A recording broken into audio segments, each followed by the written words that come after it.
So, dear guests, we are starting our today lecture, and it's called Islamic Banking in Theory, Money, Banks, and Real Economy.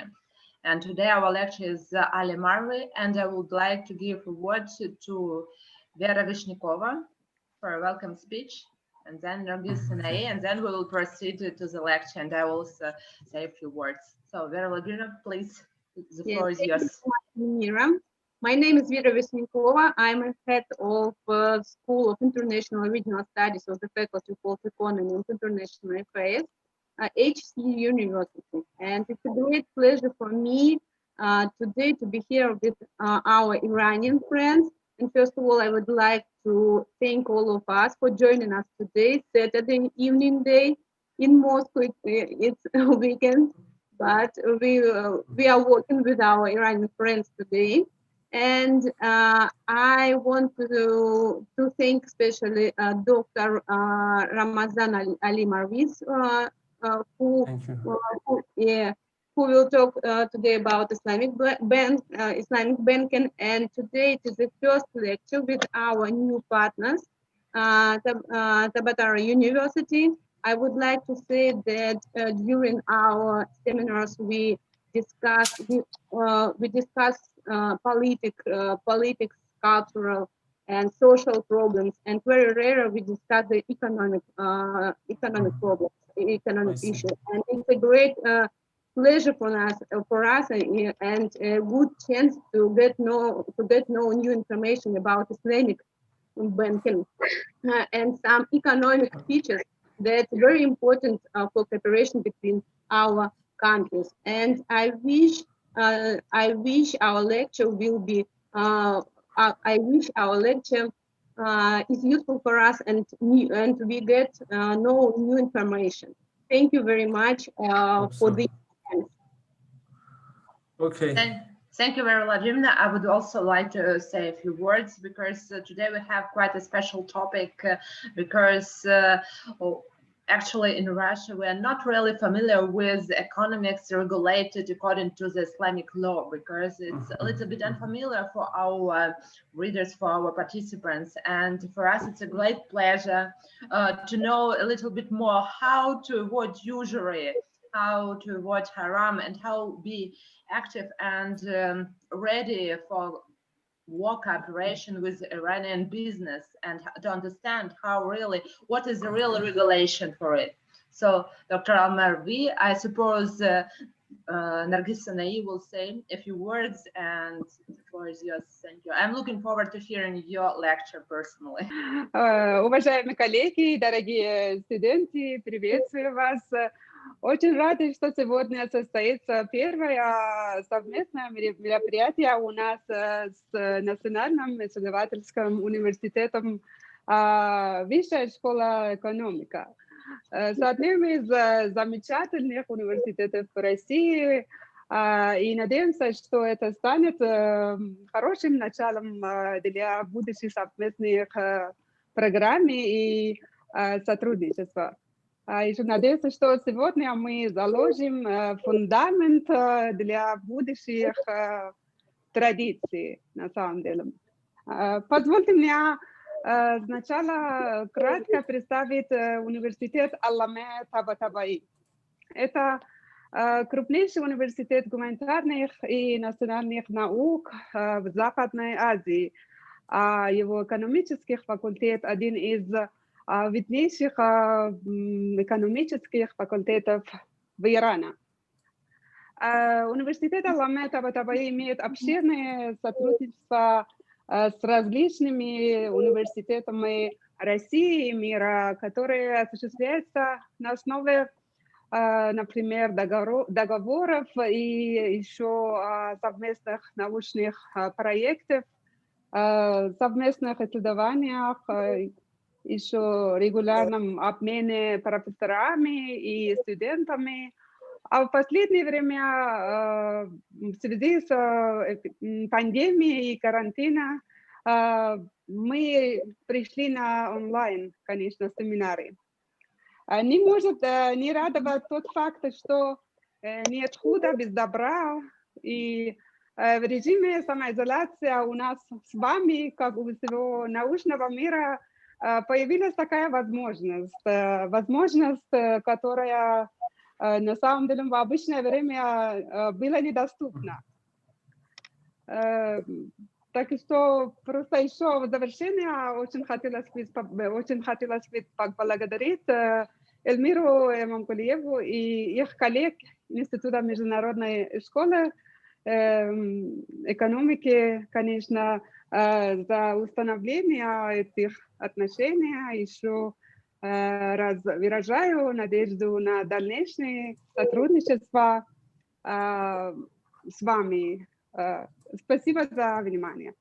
Okay, again, thank you for giving me the opportunity to present some of my lessons from Islamic banking to you as well. And in this lecture, I will devote my time to explore some theories in Islamic banking very fast. For sure, I will try to finish it in 30 minutes. And first, it would be better to go through the fundamentals. Actually, in Islam and among Muslims, actually, we have Sharia, which comes from a verse of Quran that says, Shara'a ma lakum. That's actually Arabic, so I will not read to you. We have Sharia that is the discipline of the Islam, and it includes three elements, main elements: Aqidah, that's about faith and belief of the Muslims, and concerning their faith and beliefs in Allah, in God and His will. Actually, we have fiqh that is relevant to practices and activities and concerns practical actions in manifesting man's faith and beliefs. And actually, we have akhlaq or moralities and ethics.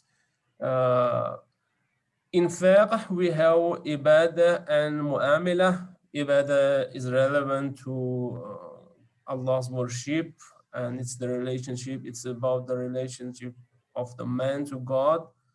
And mu'amala actually is about the man-to-man activities, and it covers different disciplines, or in general, it's about political activities, economic activity, and social activity. So the basic principles of Islamic economics, and in particular in Islamic banking, comes from these paths. And we have key 6 principles of Islamic banking. The first one is the prohibition of riba, or say Islamic usury, because there is a difference between riba in Islam and usury in Western countries. And interest actually is thought of as one type of riba, which is paid on money and on deposits. This is the first principle. And the second one is about profit and loss sharing. Actually, in the literature of Islamic banking, there is a focus and there is a concentration on the profit and loss sharing contracts. And Muslim scholars in Islamic banking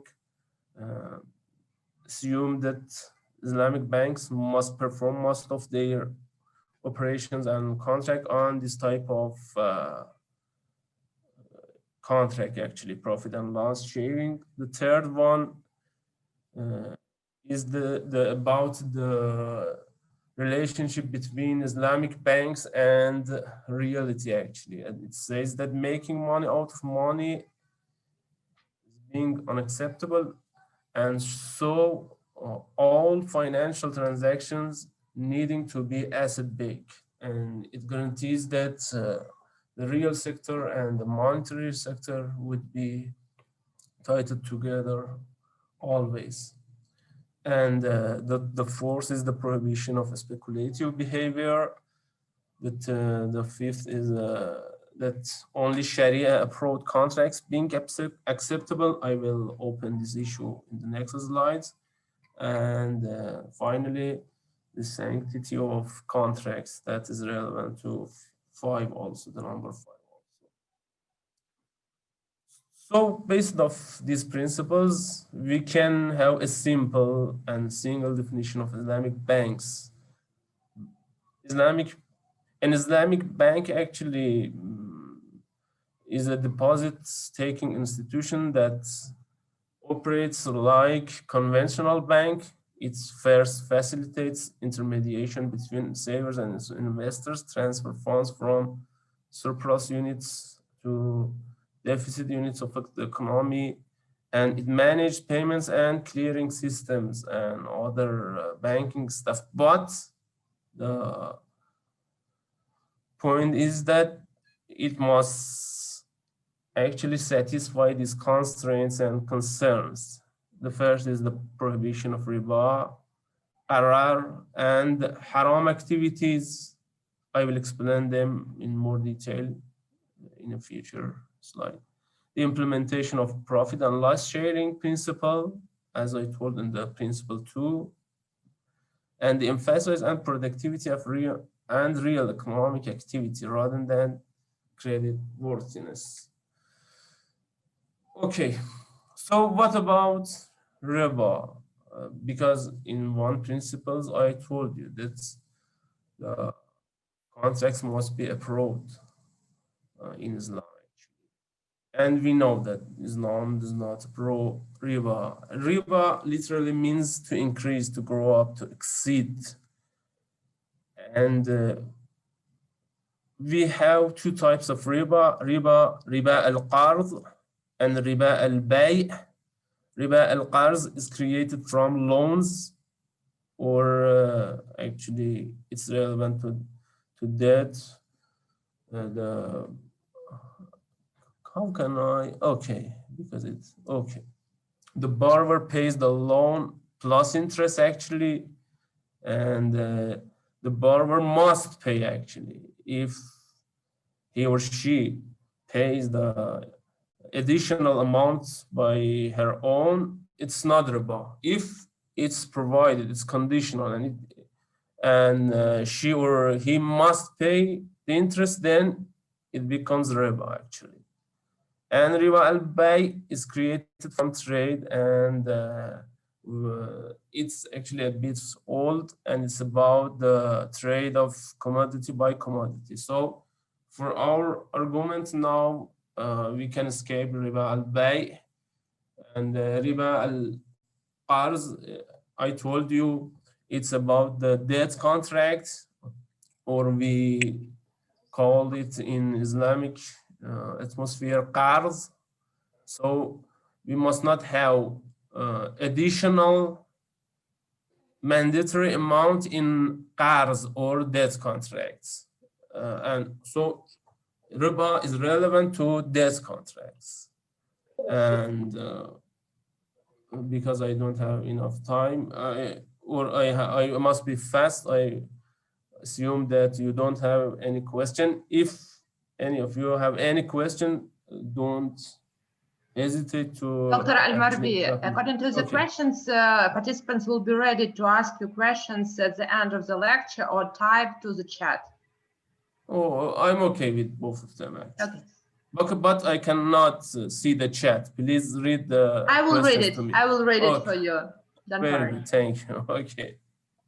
So I told you, a simple definition of riba is that is the mandatory amount that the borrower must pay in debt contracts, or we say in qard contracts in Islam actually. And we can skip riba al-bay'. It's a bit difficult, and for now actually, and because it's not so common in the banking operations, we can skip. And the second important concern or constraint in Islamic banking is called qarar. Qarar, that means excessive uncertainty or ambiguity. Literally, it means ambiguity or uncertainty, and it refers to the sale of probable item whose existence or characteristics are not certain. Some examples are here.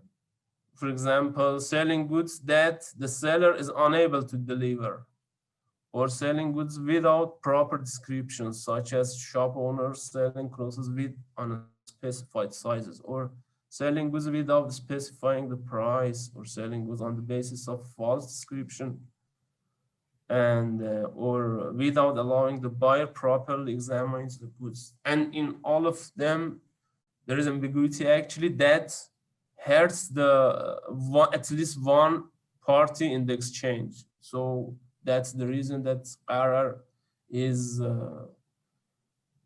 forbidden in Islam actually. And we have two types of qarar: minor qarar and major qarar. Minor qarar, because it's not avoidable, it's okay in Islam. For example, when you take taxi, because the final price depends on the length of the address that you want to go by the taxi. At the beginning, the price is not determined actually. In situations like this, even if we have ambiguity, it's not forbidden in Islam. But in major qarar, actually, it's not. This contract is not allowed in Islam because the major qarar causes for alarm are the major or substantial forms of qarar, which are clearly condemned from a Sharia perspective. And whenever in Islamic literature refer to qarar, they mean the major qarar actually. And it may be happen because of lack of transparency, or because of deception, or because of selling what you do not have, that leads to settlement risk, or because of ignorance. The buyer should have relevant information about the goods that he or she want to buy. And because of this, it's important to inspect the goods. And if there's not such probability and ignorance would be happen, then that contract would become qarar, and it's forbidden in Islam actually. Or the source of qarar may be unspecified price or unspecified date. And finally, another forbidden issue is maisir or gambling. Actually, it's very closely relevant in meaning to qarar, because in gambling also we have ambiguity and actually sorry for I must ambiguity, and also there is no any clear relationship with the real sector. And because of this, gambling, or which is called maisir in Arabic, is also forbidden in Islamic banking. And we have some activities and some goods that are forbidden in Islam. Many of them, or some of them, are also forbidden in other religions. And there is a blacklist that every economic agent in the Islamic economy is not allowed to do them, to produce or consume them actually. And banks also, as one important elements of the economy, should pay attention to this blacklist. So apart from riba, qarar, and maisir, Islam prohibits from producing, financing, selling, purchasing, and dealt with the following goods and business activities. Forbidden entertainment, not any entertainment. It's trivial that forbidden entertainment, disco, nightclub, casino, prostitution services, etc. Pornography, weapons that are produced for destructive purposes, alcohol, drug, pork-related production and non-halal foods, tobacco, stockbroking or share trading in Sharia and non-compliant securities, conventional financial services that are incompatible with Islamic rules actually, and other activities that are not compatible with Sharia principles. These are blacklists. So now we are ready to compare Islamic banks and conventional banks. You know, conventional banks, it's simple. There is a two-sided debt contracts, first between depositor and the conventional bank, and the bank should repay the deposit plus interest. And also there is another debt contract between the conventional bank and the borrower, and the borrower must repay the loan plus the interest. But in Islamic banks, actually have many types of contracts. For example, we have, you can see, Mudaraba deposit, that's some kind of profit sharing, or non-Mudaraba deposit that is entitled to hiba or gift. Or for trading contracts, we have a leasing, which is called ijara in Islam. Or for sale, we have rabaha, that's some kind of cost plus contract. We have istisna, that is relevant to manufacturing, and we have salam, that is for forward delivery. For investment contracts, we have muzaraba, that is actually profit sharing, profit and loss bearing, and we have musharaka, that is profit and loss sharing. For supporting contract, we have kafala, which is kind of guarantee that is not for that is actually allowable in Islam. We have rahan or pledge. We have wakala, that's kind of agency. Hiwala, that's debt transfer, and wadi'a, that's safe custody. And finally, we have qard al-hasan and ibra. Qard al-hasan, I told you, it's actually loan with 0 interest rates. That's called qard al-hasan. And we have ibra, that's some kind of waiver. We have these contracts in Islamic banks, and you can see that in conventional banks, depositors don't care if the deposits that they actually gave to the banks produced any profit or not. They demanded the bank to repay the deposit plus the interest. And also, the borrower must pay the interest to the bank irrelevant of his or her activity, if it is profitable or his or her operations or investment actually made loss, not profit.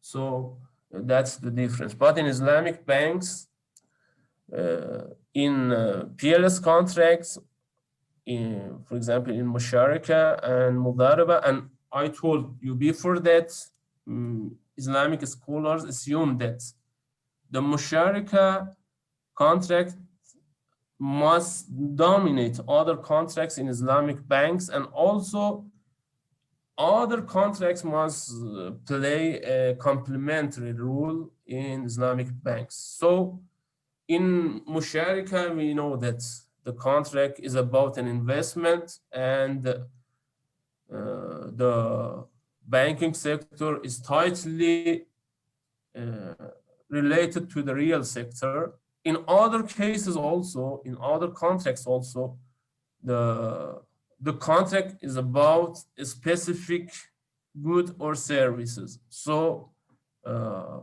Islamic banks, their operations, their financial operation must tightly be related to the real sector. Okay, I missed.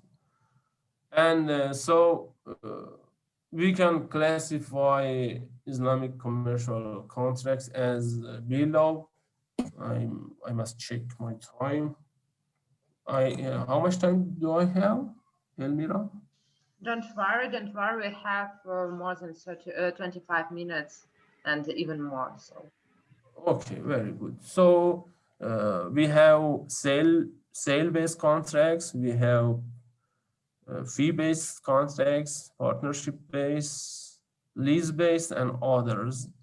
So many types of contracts, and as I told you, in the literature of Islamic banking, the scholars assumed that the musharika should dominate in operations, and most part of the Islamic bank's operations must be done based on musharika contract. That is PLS, contract profit loss sharing. And as I told you, I can skip these slides also. So we have the PLS dominance in the theory of Islamic banking.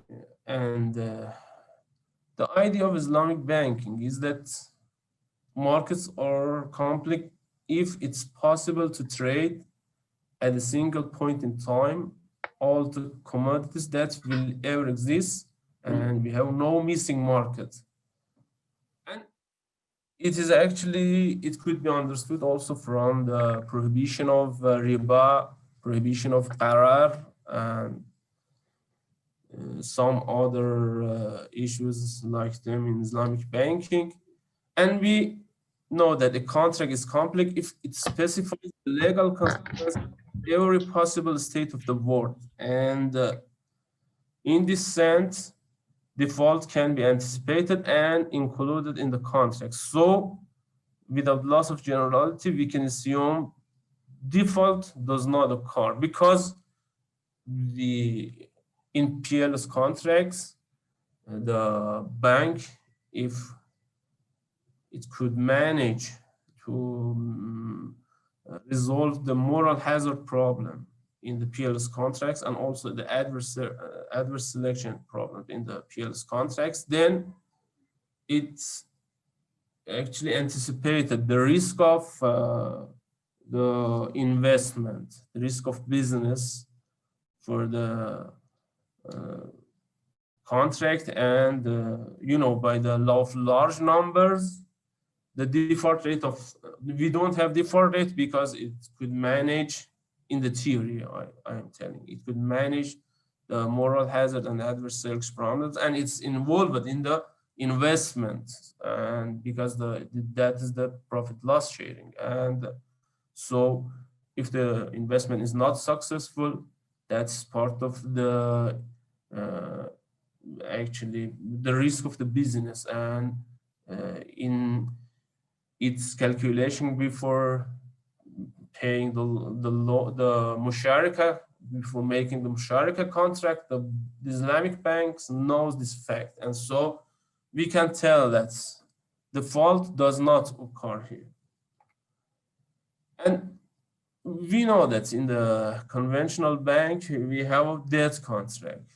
The main contract is the debt contract, and the traditional debt contracts that are common in conventional banking are extremely incomplete, because, you know, the bank pays the loan and it does not care whatever thing the borrower makes with the loan. Actually, it may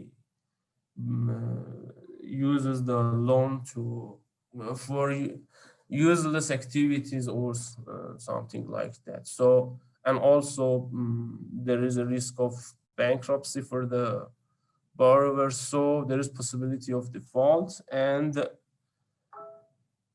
bankruptcy, liquidity, and inefficient liquidation.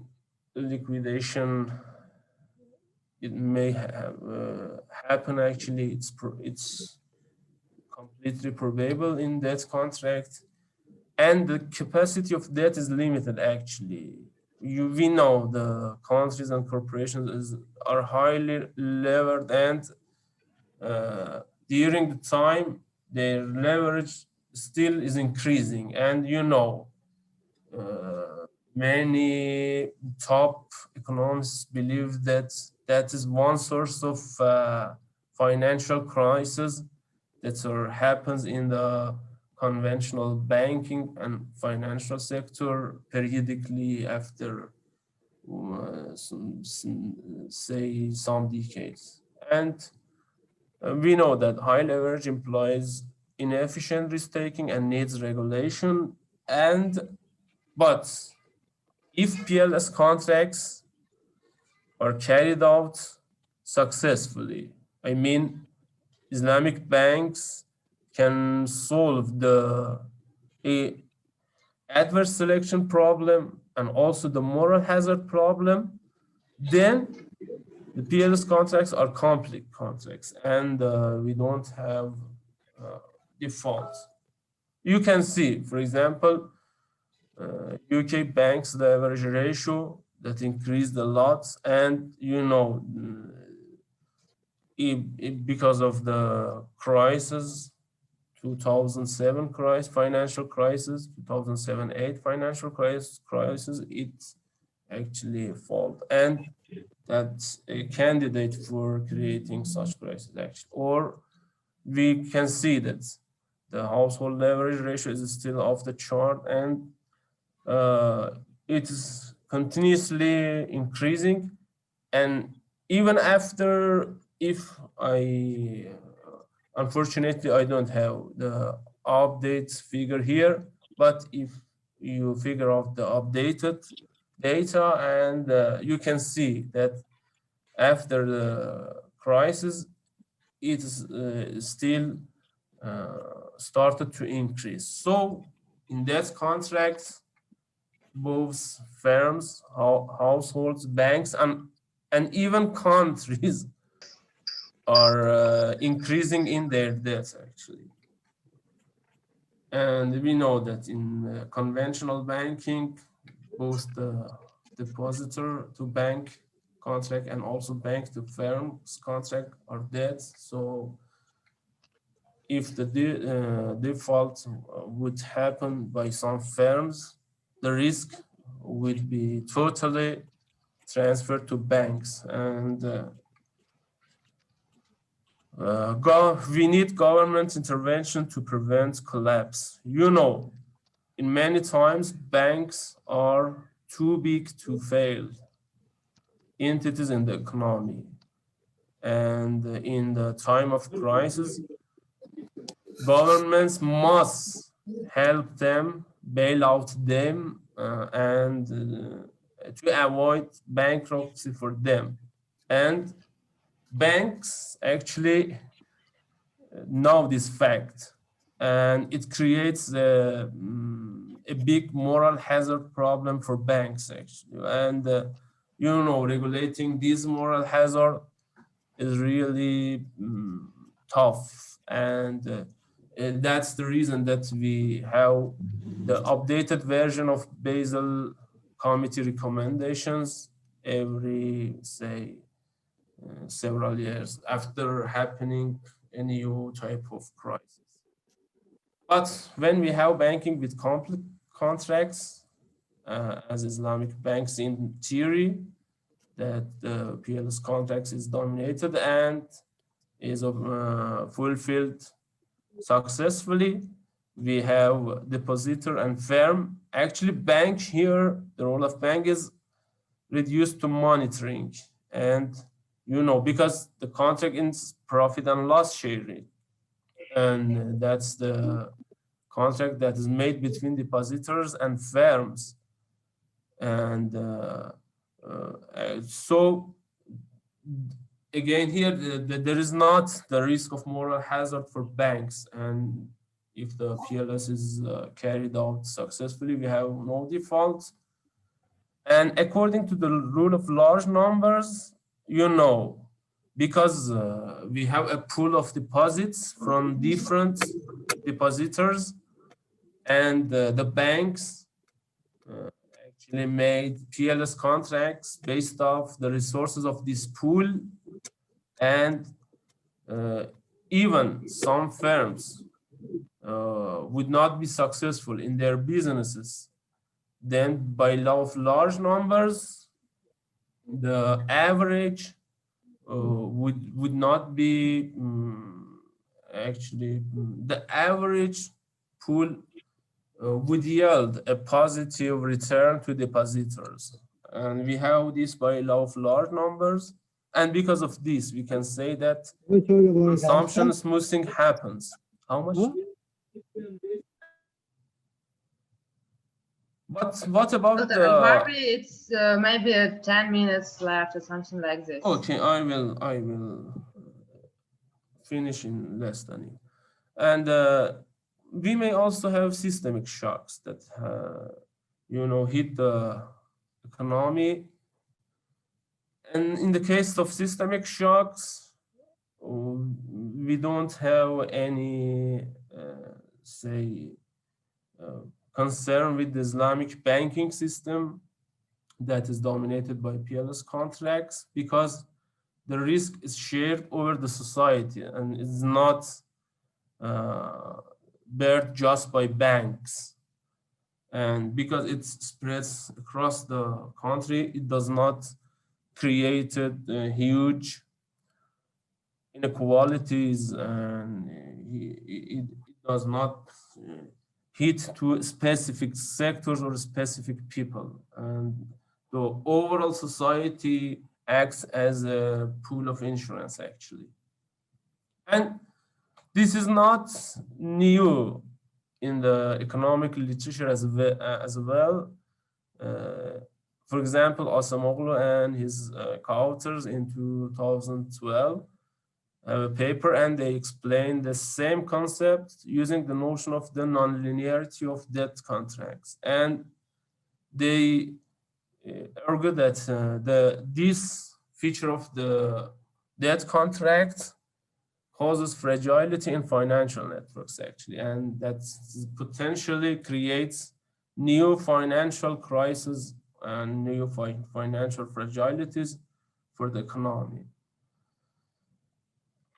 And what about the central banking of Islamic banks? Actually, for the conventional banking system, we know that the interest rate is one of the main regulatory mechanisms of central banks. But what about the Islamic banking? We know that the interest is prohibited in Islamic banking.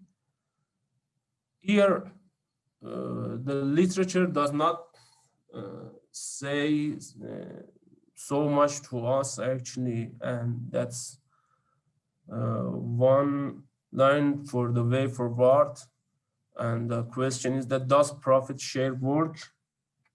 And so one may ask a question from a historical perspective and say that if such contracts, I mean, if PLS contracts are better than debt contracts, why debt contracts have been dominated in Western countries? Because, you know, PLS contracts is allowed also in Christianity.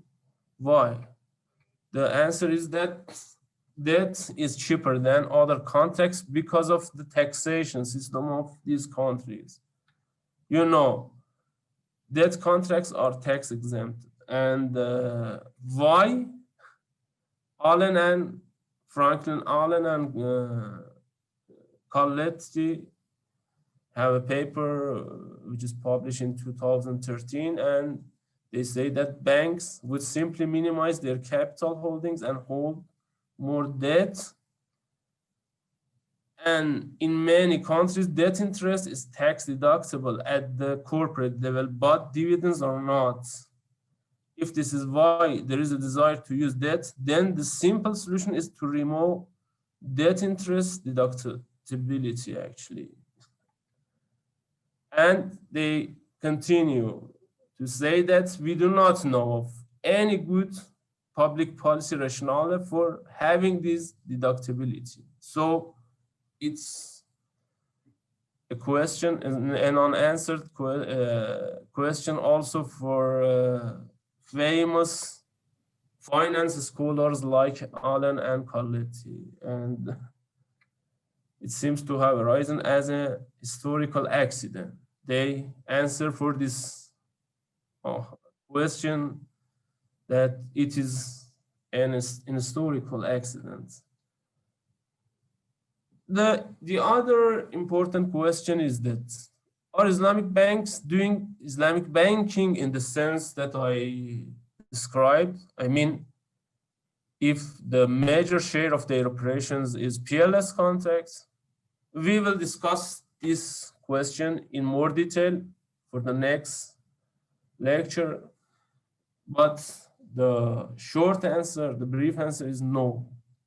It is more, nowadays, the Islamic banking is more a business strategy actually. And I will explain in more detail for the next lecture. Just give you an idea about the future of the theoretical side of Islamic banking. This discipline needs to be introduced as a scientific discipline, needs theoretical micro foundations, designing governance structure based on incentive mechanism that made possible for them to solve the adverse selection and moral hazard problems. This discipline needs macroeconomic and regulatory tools, as I briefly referred to, and the new issue that has arisen, at least in Iran, and also among a few scholars in other countries, is about the money creation in Islamic banking. Is it okay with Islamic rules or not? That's completely new, actually, the last one. Okay, that's it. I'm done, and I'm with you. Dr. Ali Marvi, thank you very much for your lecture. I think that we can proceed to the questions. So the procedure will be the following. Participants, please, if you have any questions, please type it to the chat. I see it from Asiyat Lukusheva. So, Professor Ali Marvi, the first question is, how the transactions of Mudaraba or any other sale-based contracts are taxed? Is the product sold are to be taxed with VAT? And what it is entitled in Hiba, how does it work? That is the first question for our participant, Asiyat Lukusheva. Which contracts, Muzaraba and? And entitled in Hiba. How does it work? You may open the chat. You see it okay. online. You may read it again. I may read so it. I will disappear my sharing actually. Pause share to see the chats. Okay. How the transactions of Murabaha, not Muzaraba, or any other sale-based contracts are taxed if the products sold are to be taxed with VAT. What is entitled in Hiba? How does it work? Okay, it depends on the taxation system of that country actually. For example, in Iran, it's about 12 years that we introduced VAT that hits to the goods and services. You know, these questions occur because of the problem that actually Islamic banking system, it just opens the Russian economy. And we have already some organization working according to Islamic law, but they're not fully working Islamic banks. And actually there are some procedures that in general, our today participants and students can understand, but in general, but there is no practice, real practice for Islamic business, let's say it, in Russia. I see. Okay. Actually, you know, in terms of VAT taxes, it does not enter in the contract because the borrower borrows the money to buy a services or to buy a good, and you know, if he or she is at the final stage of the value chain, then the VAT must be paid by him or her totally.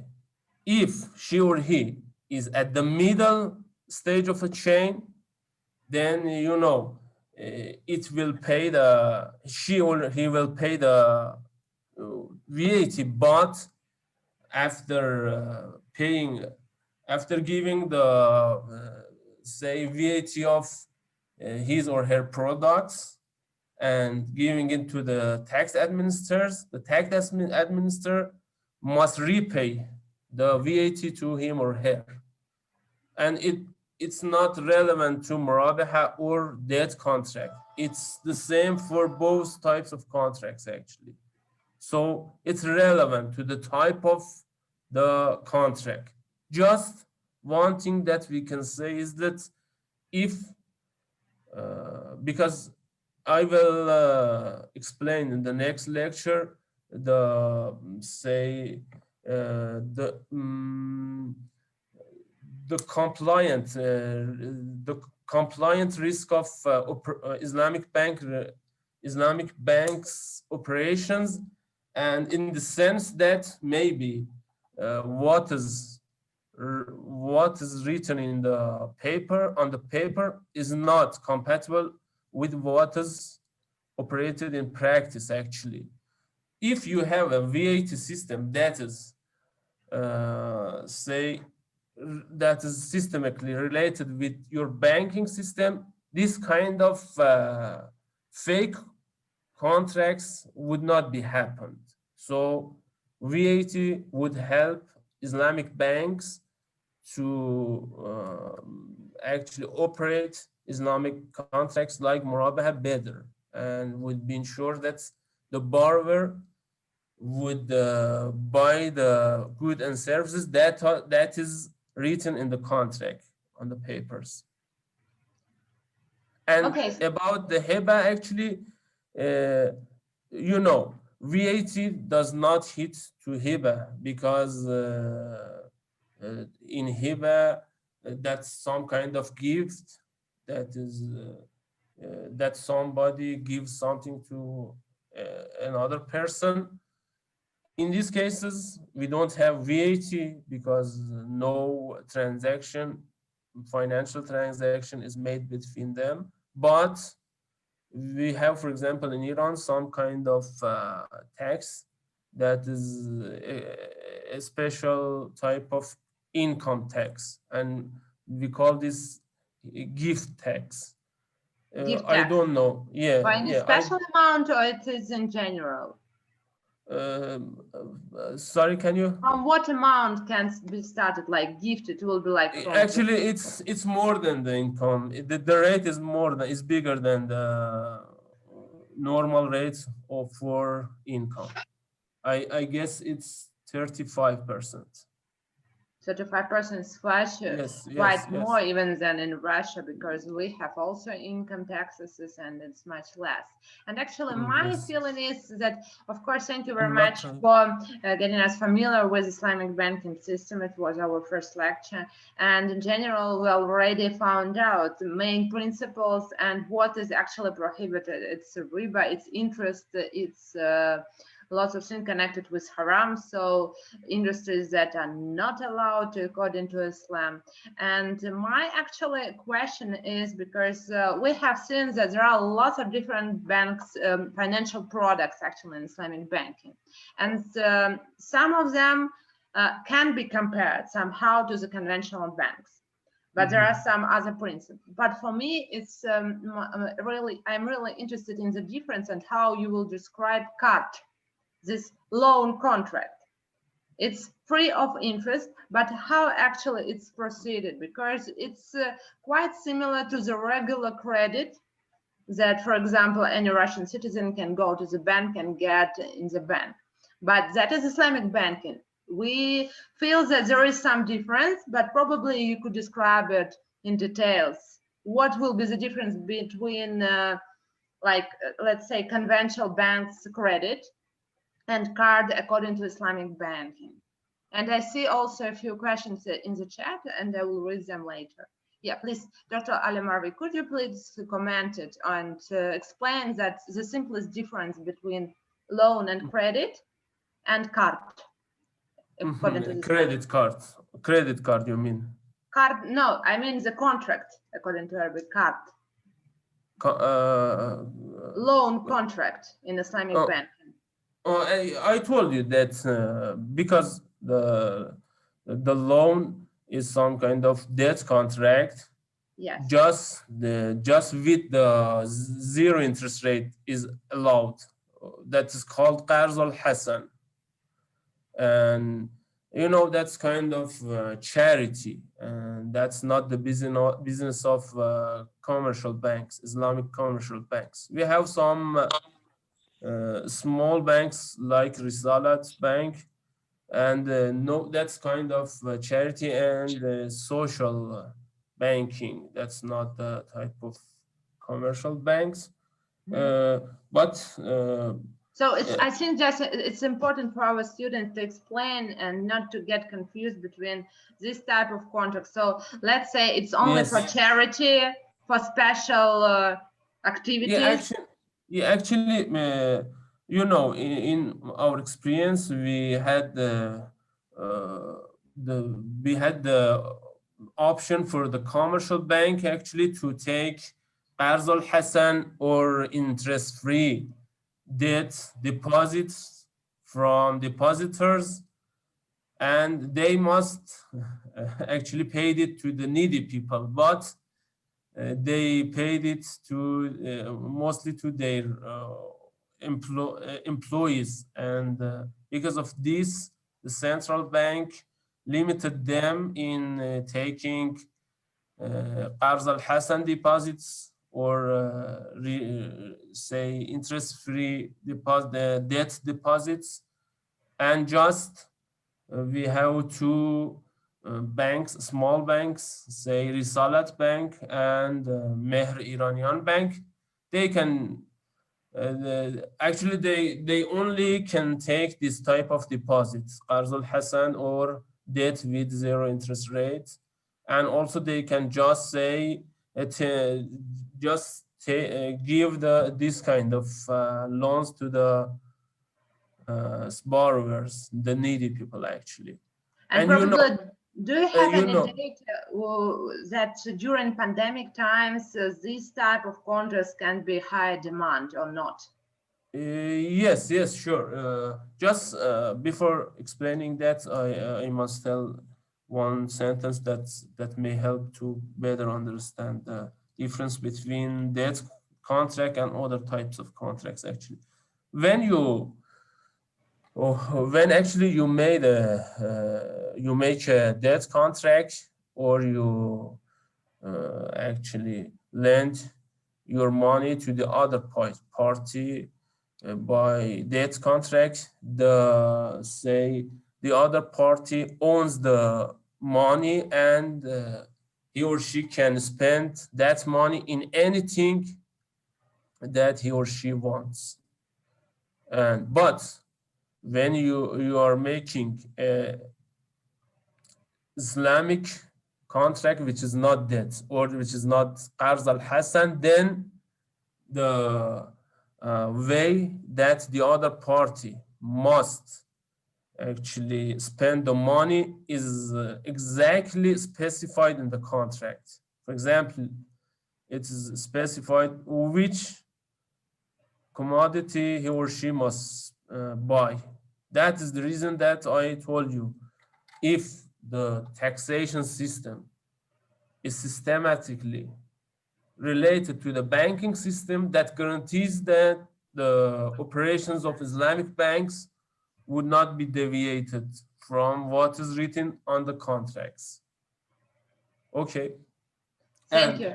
Yeah. You're welcome. And about the pandemic or the corona, actually, fortunately the Risalat Bank and also Mehr Iranian banks, they gave many small Qarz al-Hasan loans or interest-free loans, debt loans to households and families that are very poor or at the bottom line of income, actually. And also the government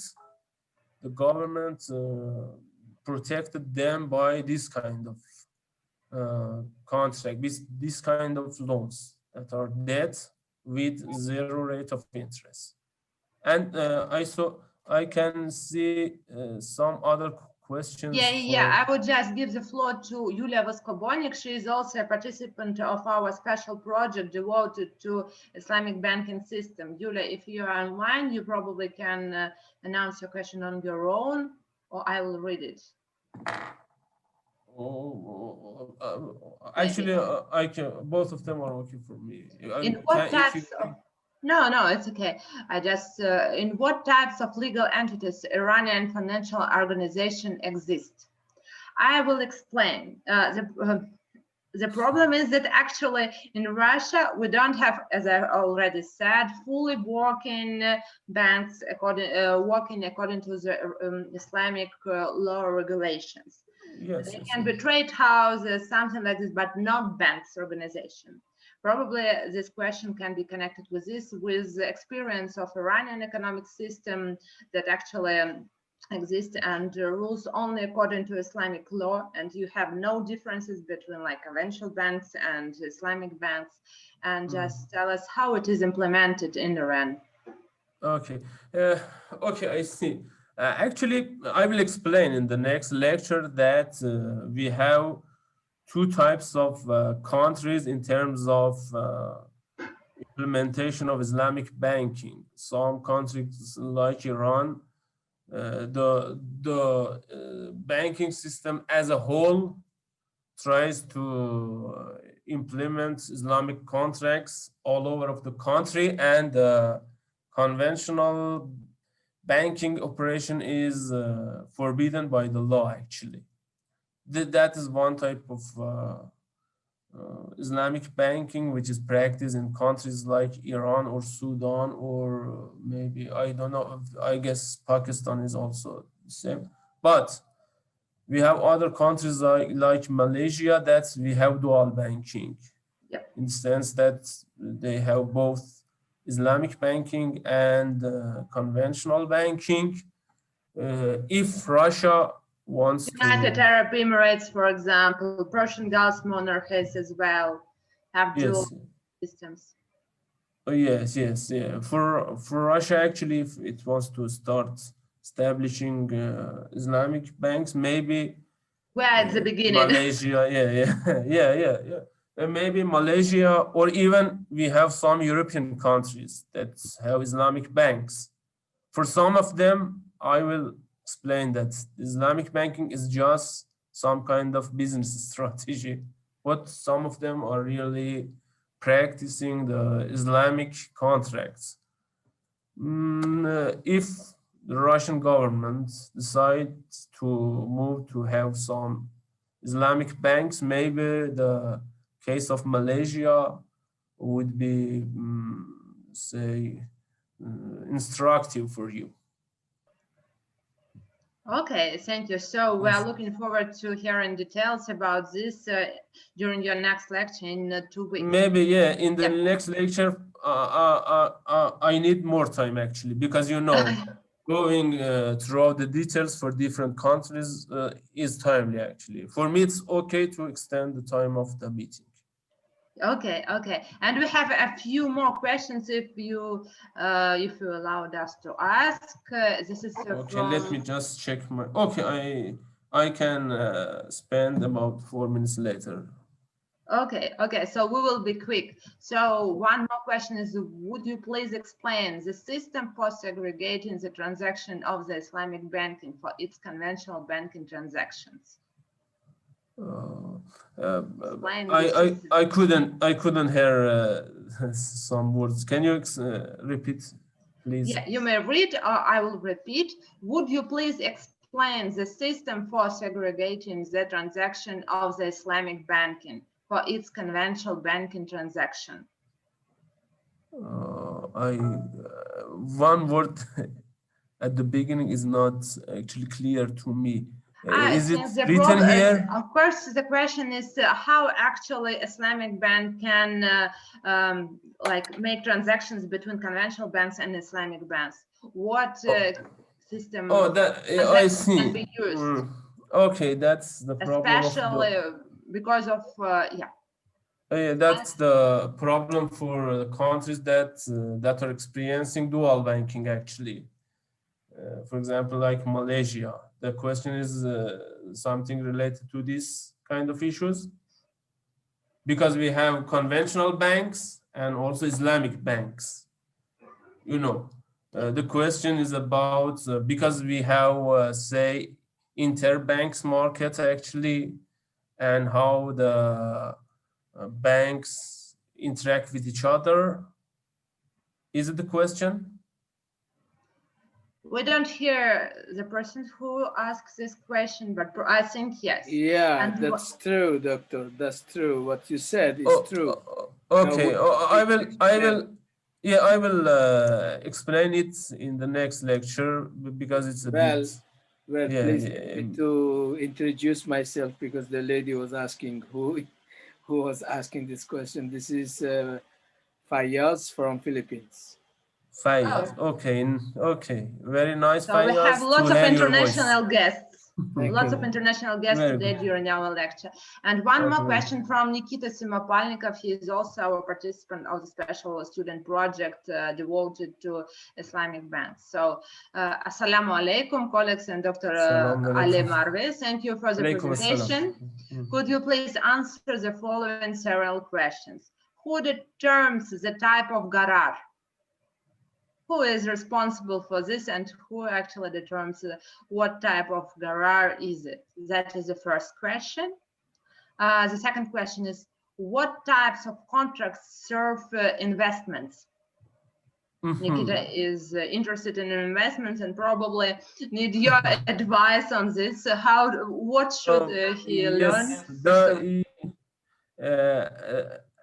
About the first question, actually, you know, the central bank or the regulator actually based off qarar, riba, and maisir, and also that blacklist that I explained to you, defines which contracts are allowable and which are not actually. So the banks, that's the duty of the central bank or the banking regulator, Islamic banking regulator. And organizations is actually differs in different countries.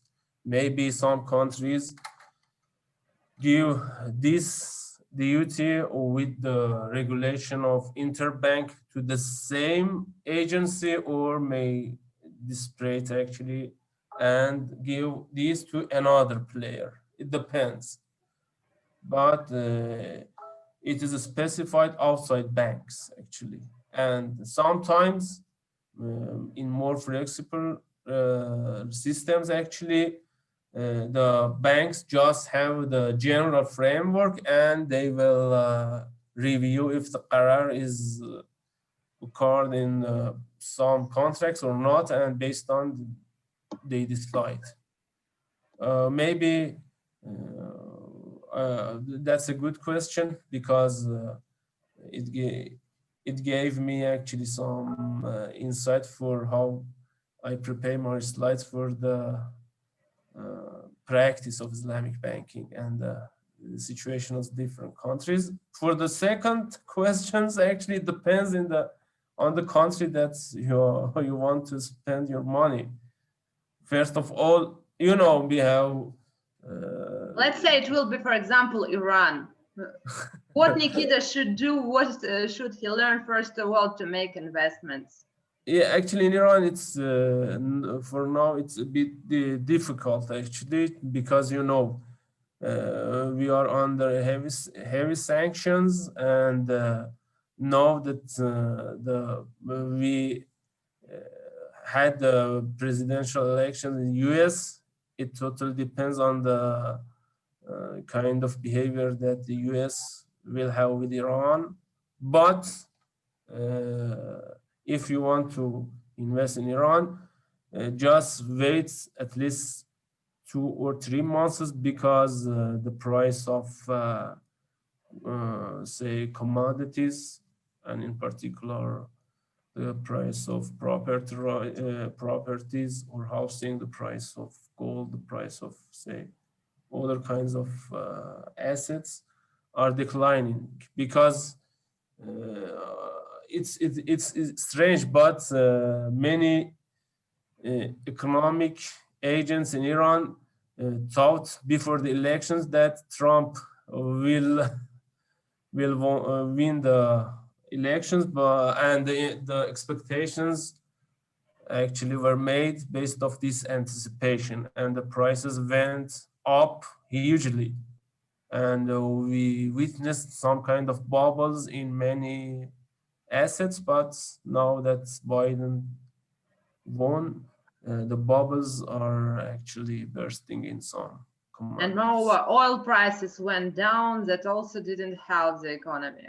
First the price of the price of gold, and the price of dollar, and then the price of housing, and then it will transmit to other commodities. Yeah, and please, Dr. Allame Marvi, it will be the very last question because we ran out of time. It will be also from Nikita, but I'm also saying that it's quite an interesting question. Do states whose financial system fully comply with the principles of Islam interact with international financial institutions? For example, the International Monetary Fund. If so, how? Could you just explain, because it's really interesting how this data can be gathered by international financial organization? Yes, you know, because IMF and World Bank actually are not involved with the commercial banking operations. So you may ask if they are they have interactions with the commercial banks of other countries, for example, say in London or in Paris or in New York, with the conventional banks that are operating Rabawi operations. You know, it's okay. Yes, they are doing that because we have, I guess, some exemptions for riba in different school of thoughts. Some school of thoughts say that it's not the riba is forbidden just when the bank and its customer are Muslim, and both of them believes to Islam. When you're say the other party, in particular in other country, is not Islamic, actually it's okay to do that. Some school of thoughts in Islam allow this, and so some you mean mazhabs, right? You mean mazhab? Yeah. Yes, and different types of laws. I will just explain to our participants. Exactly. Yeah, that there are different schools of Islam called for example, we have Hanbali, Maliki, Shafi'i, Shia. They differ actually. In Shia, I know that some Islamic scholars say that it's okay. So it's not difficulty for Iranian banks that are operating in Europe, for example. It depends. However, it depends upon case and upon situation. Thank you Yes, very much, exactly. Dr. Ali Marvi. It was really You're interesting. welcome. It was a pleasure to hear you and your presentation. And I'm looking forward to hearing, Vera Vladimir is with us in 2 weeks, because you see that we have lots of questions. So we are really Yes. interested in this topic, but unfortunately we ran out of time. But I hope next time we will Okay. go. Okay, thank you again Thank you very for much. hosting Yes, me. yeah, it was very interesting. Thank you very much. Yeah. Yeah. And See I you hope, next time. see you next time. And I hope the next lecture would answer to many questions, because I see that many You questions see our are very, interest. but what practice, in You reality. see, are interested in our students here want to know about the Islamic banking, especially in Iran, how it works. Yes. Okay, I will focus on Iran experience particularly, but I will also explain other countries to have something in your mind.